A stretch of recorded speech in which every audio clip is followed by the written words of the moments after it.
အဲ့ဒါဆိုရင်ဆရာတို့ဒီနေ့ခေါင်းစဉ်ခွဲလေးဖြစ်တဲ့ 1.4 standards and units ဆိုတဲ့အကြောင်းကိုသွားရအောင်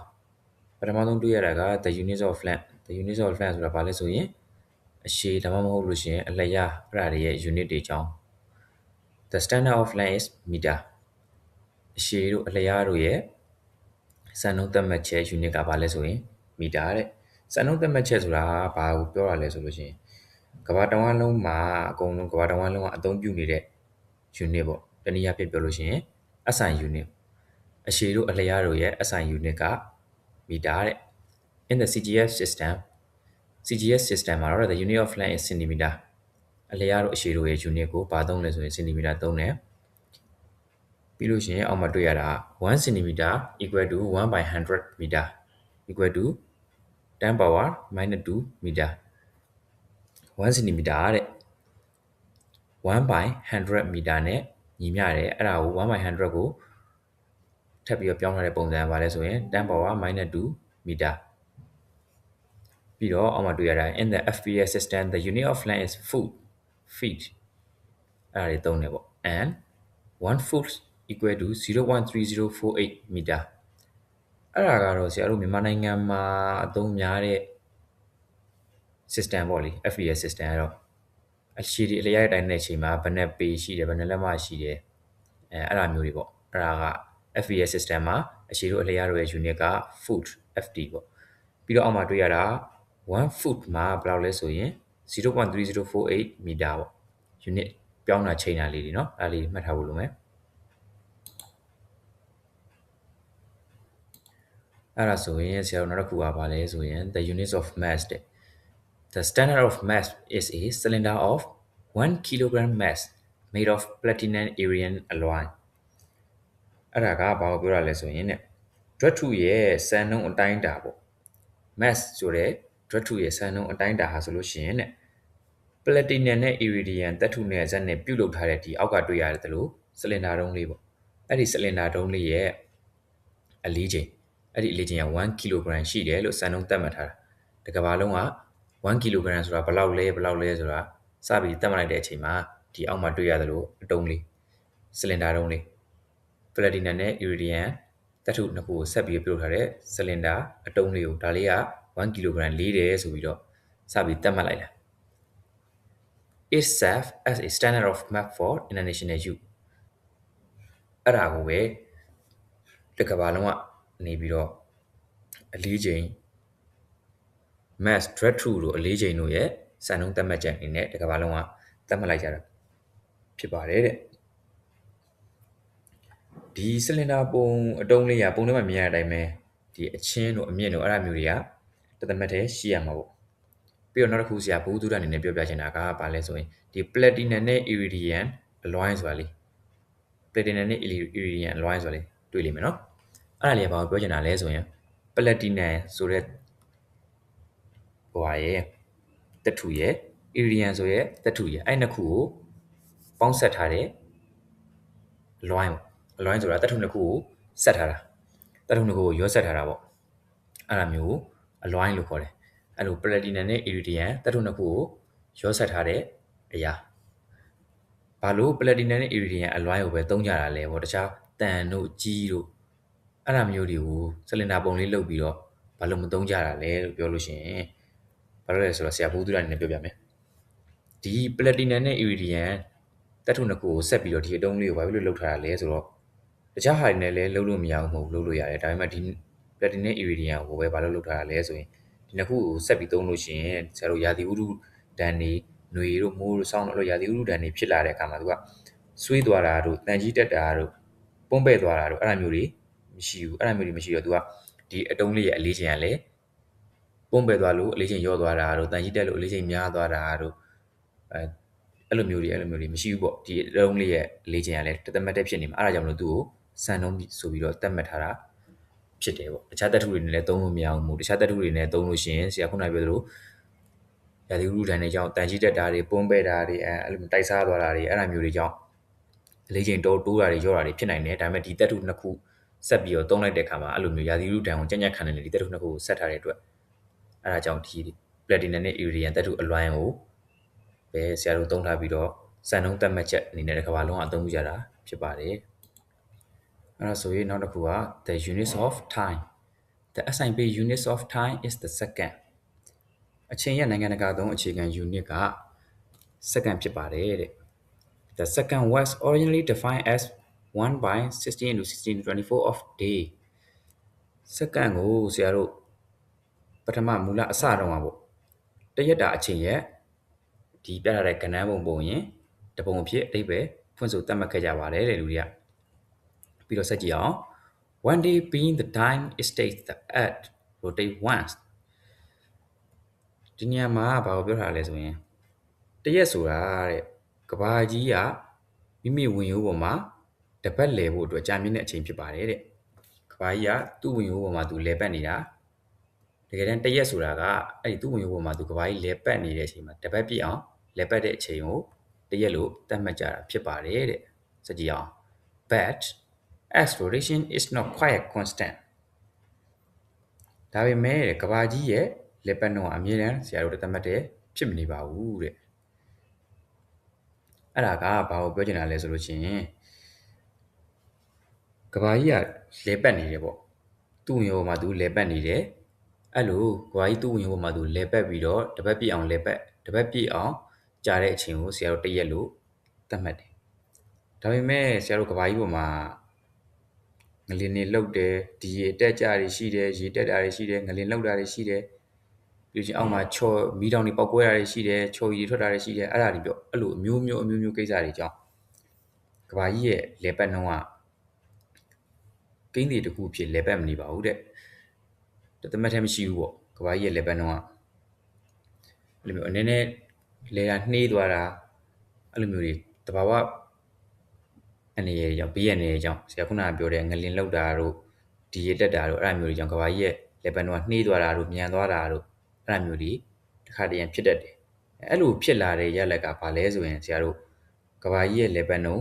အဲ့လိုမျိုးနှေးသွားတာတို့မြန်သွားတာတို့တသက်မတည်းမရှိပဲနဲ့မမှန်ကန်တဲ့အတွက်တဲ့ကဘာလေတာကိုအခြေခံပြီးတော့ဆရာတို့အချိန်ကိုတိုင်းတာမယ်ဆိုလို့ရှိရင်ဒါအချိန်တွေလွှဲချော်ကုန်သွားမှာကွာအဲ့ဒါကြောင့်မလို့နောက်ပိုင်းမှာသိပ္ပံပညာရှင်တွေကဒီအစတုန်းကတော့စက္ကန့်လို့ပြီးမသတ်မှတ်ခင်တော့စက္ကန့်ဆိုတာစပြီးတော့ခေါ်အတိအကျမသတ်မှတ်ခင်တော့တစ်စက္ကန့်ဆိုတာဘာလဲဆိုရင်တရက်ရဲ့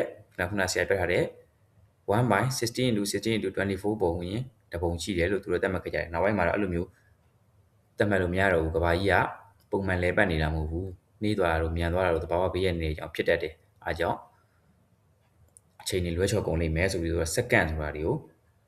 စက္ကန့်ကိုပို့ပြီးတော့တိတိကျကျတိုင်းတာပြီးတော့သူတို့သိပ္ပံပညာရှင်တွေကနောက်ပိုင်းမှာပြန်လည်သတ်မှတ်ခဲ့ကြတယ်အဲ့ဒါဆိုရင်ဆရာတို့ခေါင်းစဉ်ခွဲလေး 1.5 measurement of length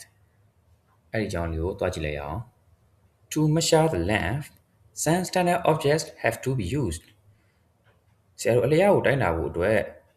စံပြုပစ္စည်းတွေစံပြုကိရိယာတွေကိုအသုံးပြုရမှာဖြစ်ပါတယ်တဲ့နောက်တစ်ကြောင်းက for everyday use the standard may be a yardstick ruler meter stick and so on နောက်ကြောင်းကဘာကိုပြောသလဲဆိုရင်ဆရာတို့နေ့စဉ်လူနေထိုင်တဲ့ဆရာတို့နေ့စဉ်နေထိုင်တဲ့ဘဝမှာအသုံးပြုနေတဲ့အဲ့ဒီစံပြပစ္စည်းတွေခုနကပြောခဲ့တဲ့စံပြပစ္စည်းတွေစံပြကိရိယာတွေကဘာတွေလဲဆိုလို့ရှိရင် guide ကိုတိုင်းတဲ့ guide တန်တို့ ruler ပေတန်တို့ meter stick မီတာတန်တို့ and so on အများကြီးရှိတယ်ပေါ့အဲ့ဒါမျိုးပြောချင်တာ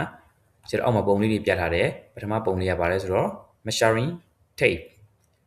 မြင်မှုလားမသိဘူးengineer တွေသုံးတယ်ကွာ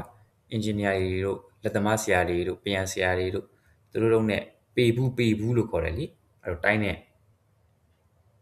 ဘူးလေးတွေအထဲမှာကျိုးလေးနဲ့ဆွဲထုတ်လိုက်ရင်ရှည်လာမယ်အဲ့လိုမျိုးကျိုးလေးနဲ့နောက်တစ်ခုကဆရာတို့နောက်တစ်ခုတွေ့ရတာဗာလဲဆိုတော့ Wernicke clipper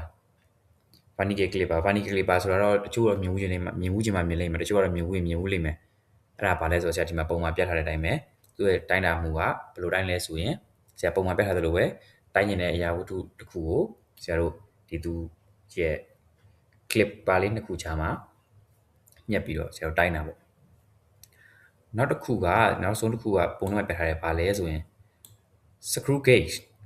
ဆိုတာက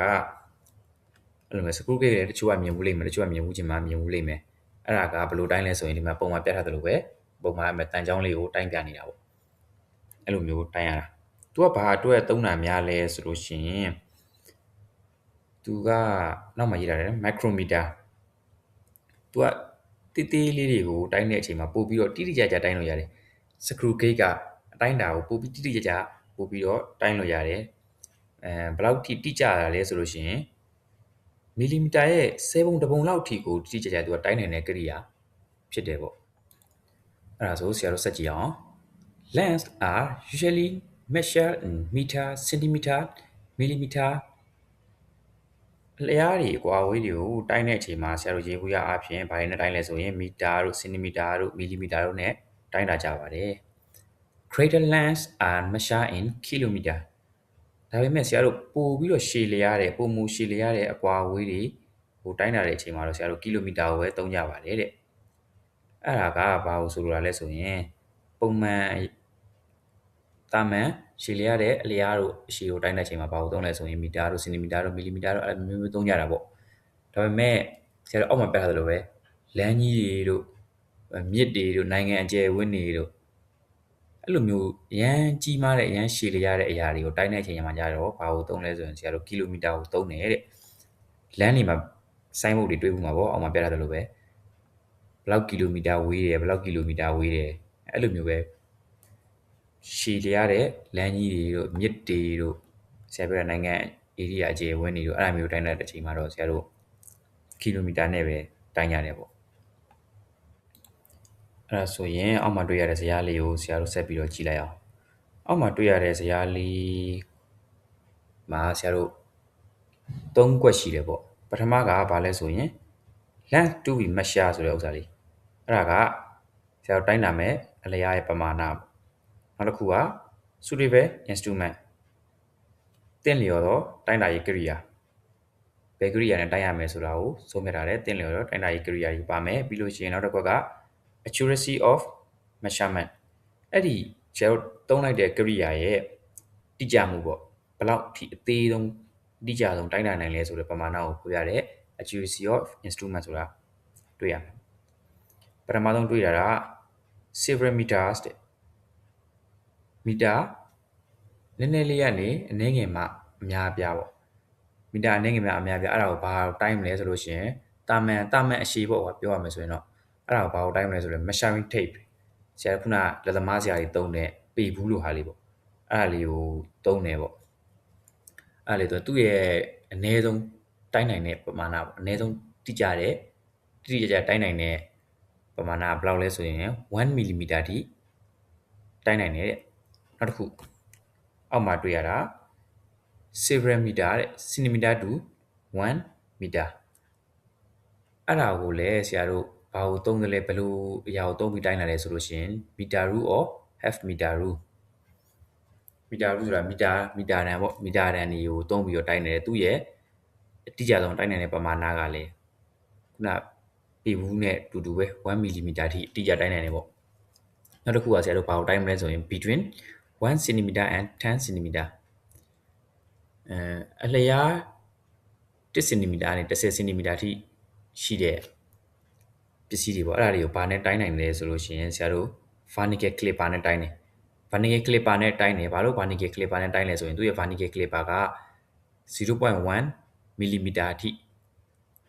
0.01 cm ထိသူကတိတိကျကျတိုင်းနိုင်တယ်နောက်တစ်ခုက less than 2 cm less than 2 cm ဆိုတာကအလျားအရှည်2 cm ဓာတ်နည်းတဲ့ပစ္စည်းလေးတွေပေါ့အဲ့ဒါလေးကိုတိုင်းမယ်ဆိုလို့ရှိရင် screw gauge ကိုသုံးတယ် screw gauge ကဘယ်လောက်ထိတိတိကျကျဆရာတို့တိုင်းနိုင်လဲဆိုရင်နောက်ကဇာတ်ထဲမှာကြည့်လိုက်ရင် 0.01 mm အဲ့ဒါဘယ်လောက်နဲ့ညီလဲဆိုရင် 0.001 cm အဲ့လောက်ထိကိုသူက screw gauge ကတိတိကျကျတိုင်းနိုင်တယ်အဲ့ဒါကြောင့်မလို့အရှည်တို့အလျားတို့2 cm ဓာတ်သေးတဲ့ပစ္စည်းလေးတွေဆိုလို့ရှိရင် screw gauge နဲ့တိုင်းပါတယ်ဘယ်လိုပစ္စည်းလေးတွေလဲဆိုလို့ချင်းဆရာတို့တေးသေးလေးတွေပေါ့အကျွေစေးရဲ့အထူတို့ပြောမလားသပင်ရဲ့အထူတို့ဝါယာကျိုးရဲ့အထူတို့အဲ့လိုမျိုးတွေတိုင်းတဲ့အချိန်မှာကျတော့ तू က screw gauge ကိုသုံးတယ် तू ကပိုတိတိကျကျပို့ပြီးတော့တိုင်းနိုင်လို့မလို့ ကဲအဲ့ဒါဆိုဒီနေ့သင်ခန်းစာကတော့ဒီလောက်ပါပဲအားလုံးကိုကျေးဇူးတင်ပါတယ်နောက်သင်ခန်းစာတွေမှာဆရာနဲ့အတူတူဆက်ပြီးတော့စာရေးလေ့လာအောင်